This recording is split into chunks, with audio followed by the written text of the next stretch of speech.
Bismillahirrahmanirrahim. Ngebahas tentang jagain jodoh orang. Ini ada tema yang hype di beberapa waktu ini, di berita-berita yang lagi rame ya. Pernikahan tentang beberapa artis, pasangan artis nih yang kemudian nikah muda, yang menarik perhatian, yang kemudian mereka sebelumnya udah ada relationship atau mungkin ada menyepakat untuk berpasangan dengan yang lainnya, tapi ujung-ujungnya gak nikah dengan orang yang bersangkutan, nikahnya sama yang lain. Banyak komentar-komentar yang kemudian muncul. Salah satu komentar yang sangat berkesan yang kemudian kita iyain adalah, kok nikahnya sama yang ini sih, bukannya kemarin-kemarin dekat sama si itu. Nah, ini dia. Baik, ya. Akhir-akhirnya juga beberapa orang yang sedang menyepakat itu, menahun dan seterusnya itu, ujungnya lari sama beberapa orang yang lebih dekat dengan memberikan kepastian yang jelas gitu ya. Bahasa di beberapa ya, ada yang kemudian menyebut kata ta'aruf untuk menuju proses pernikahannya. Nggak dipublish sebelumnya, nggak show on, nggak ditunjukin di umum, prosesnya juga disimpan rapat-rapat, tiba-tiba aja diumumkan di media. Nah, bagaimana sih sebenarnya hubungan laki dan perempuan sebelum menikah ini? Banyak di antara kita yang kemudian menyepakat bahwa ngartiin berkenalan atau membangun relationship, saling mengenal dengan lawan jenis itu adalah untuk proses saling mengenal pribadi dan sikap masing-masingnya. Bahasa di kita ada yang sebutnya macam-macam, ada yang sebutnya itu pacaran, ada yang sebutnya teman tapi mesra, ada yang sebutnya kakak adian dan semacamnya itu. Yang pasti jika di kedua orang laki perempuan menyepakat untuk saling kasih perhatian tanpa akad nikah, maka itu masuk kategori mendekati zina atau bahkan kezinanya itu sendiri. Naudzubillah. Udah dijelasin, wala taqrabuz zina innahu kana fahisatan wa sa'an sabila. Jangan kamu dekati zina karena sesungguhnya zina itu adalah sesuatu perbuatan yang keji dan sesuatu yang buruk. Ayat ini menjelaskan bahwa kita dekat-dekat aja dengan zina itu nggak boleh.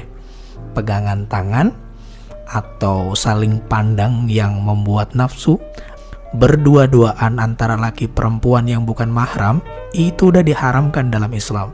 Hadisnya udah jelas, barang siapa yang beriman kepada Allah dan hari akhir, maka jangan sekali-kali dia bersendirian dengan seorang perempuan yang tidak bersama mahramnya, karena yang ketiganya adalah syaitan. Itu tadi yang perlu digarisbawahi. Jangan sekali-kali berdua-duaan dengan perempuan atau lawan jenis tanpa mahram.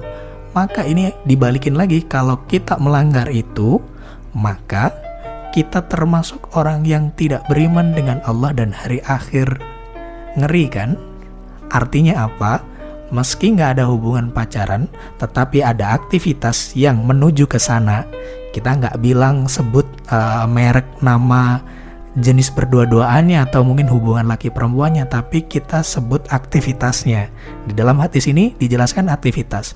Supaya apa? Supaya tidak menimbulkan fitnah. Biar ada jelas bedanya mana yang udah nikah, mana yang belum. Laki perempuan gandengan tangan, biar jelas mana yang udah nikah, mana yang belum. Jawabannya juga ada, karena hubungan laki dan perempuan bisa dikatakan cinta, bisa dikatakan berhikmah, bisa dikatakan akan membawakan kebermanfaatan jika keduanya sudah ada kalimat sakinah, mawaddah, warahmah. Wa min ayati an khalaqalakum aswaja litaskunu ilaiha wa ja'ala bainakum mawaddatan warahmah. Ada kata mawaddah warahmah, berarti ya udah nikah, udah ada akdu nikah.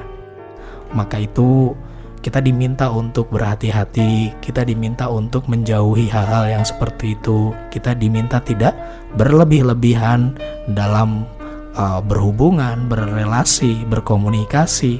Bahkan kita diminta untuk menjaga pandangan, godul basor, untuk tidak nyentuh laki dan perempuan non-muhrim.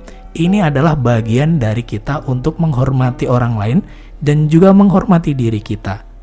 Kenapa kita diminta untuk menghormati orang lain dan menghormati diri kita? Karena pada akhirnya yang terbaik akan kita berikan kepada pasangan. Bagaimana kita bisa menghormati pasangan kita nanti? Sementara sebelumnya kita udah nyicil-nyicil perasaan, udah nyicil-nyicil sentuhan, dan seterusnya kepada orang lain selain kemudian pasangan kita nanti. Sempat satu kasih pertanyaan ke teman yang kemudian lagi ada perasaan dan feeling bad dengan pasangannya. Kemudian dia takut untuk diputus. Kemudian saya bilang gini, coba bayangin seandainya kamu nanti berpasangan dengan orang yang itu bukan pacar kamu saat ini. Dianya orang baik, gak pernah berdua-duaan, gak pernah nyakiti perasaan lawan jenisnya, gak pernah pelukan, sentuhan, ciuman, dan seterusnya. Itu adalah pasanganmu nanti. Pas waktu setelah akad nikah, kemudian dia mencium keningmu, kebetulan perempuan, kemudian dia bergetar, gemetaran karena saking senengnya, saking bahagianya bisa cium kamu, karena itu adalah first kiss-nya dia. Sementara kamu, nih kening udah dicium berkali-kali sama laki-laki lain di luar sana. Betapa kamu akan merasa malu dengan first kiss-mu itu. Udah ngerasain debar-debar di luaran sana, udah nyicil yang namanya nikmat fly-fly dan berbunga-bunga sebelumnya. Nah, saat bersama orang yang sudah halal buat kamu, sementara dia bahagia, dia sedang terbang, dia sedang berbunga-bunga dengan perasaannya dan kamu tidak. Saat itulah kutukan dicabut nikmatnya berduaan dan berpasangan itu sedang kamu jalani. Sampai kapan itu? Sampai akhir pernikahan atau mungkin sampai akhir hidupmu. Bisa diselesaikan? Mungkin bisa, karena Allah Maha menerima taubat. Maka itu gak ada istilah untuk jagain jodoh orang, karena pada akhirnya setiap orang sudah ditentukan masing-masingnya bertemu dengan jodohnya sendiri-sendiri. Udah ada catatan kematiannya, rezekinya, dan jodohnya masing-masing. Wa min kulli shay'in khalaqna zawjaini la'allakum tadhakkarun. Dan sesuatu yang kami ciptakan itu berpasang-pasangan supaya kamu ingat Allah, ingat kebesaran Allah. Quran Ad-Dzariyat ayat 49. Allahu a'lam bishawab.